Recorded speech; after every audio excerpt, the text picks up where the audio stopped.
J'étais pendant un moment donné au service géographique, donc on faisait les cartes, etc. On faisait la cartographie. Et puis ensuite, j'ai demandé à changer d'endroit, j'ai demandé à être muté aux forces du Laos, parce que j'étais fasciné par le nom d'un village, d'une préfecture, qui était à la frontière de Chine, qui s'appelait Phongsali. Bon, je ne savais pas du tout ce que ça pouvait représenter, parce que j'y suis allé à Phongsali. C'était 3 paillettes, parce que c'était le village le plus gros, mais je veux dire, il n'y avait pas de préfet, il n'y avait rien du tout. Hein, bon, mais enfin, j'étais fasciné par ce truc-là.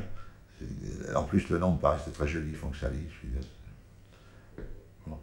Alors, donc j'ai été muté aux forces du Laos. Alors là, j'ai fait tout un périple qui a duré plusieurs semaines, parce qu'il y avait sans arrêt des emmerdements. D'abord en train, les Viettes avaient fait sauter le train. Bon, donc quand on est arrivé à l'endroit où on avait rendez-vous, les camions qui nous attendaient étaient partis. On a fallu qu'on attende qu'il y en ait d'autres qui viennent. Ils nous ont envoyés dans un autre endroit. Après, il fallait attendre autre chose pour monter. Bon, il y avait toujours des choses comme ça. Bon, ce qui fait qu'au bout d'un moment, je suis arrivé à Vientiane. Et finalement, au bout d'un moment, on m'a fait faire plein de trucs à l'état-major.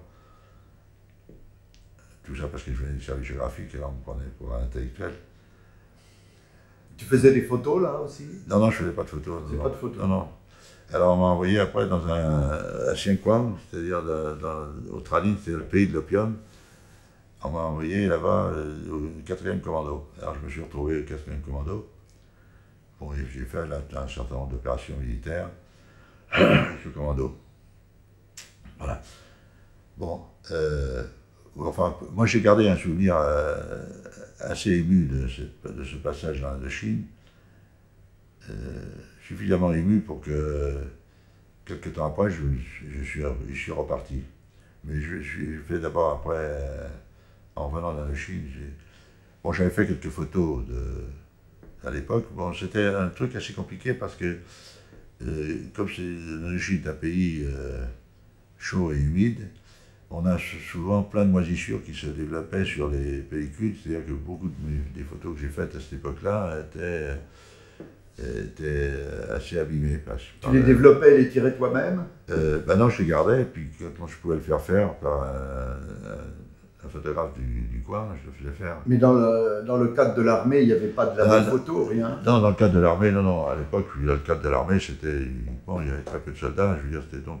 Non, quand j'étais à la batterie géographique, là, bon, je le faisais, parce que là, j'étais au service photo, là, donc j'ai développé moi-même. Mais ça n'empêchait pas les pellicules d'être un peu abîmées. Tu travaillais avec quoi comme appareil photo? À l'époque, je travaillais avec un Rolleiflex et un Leica.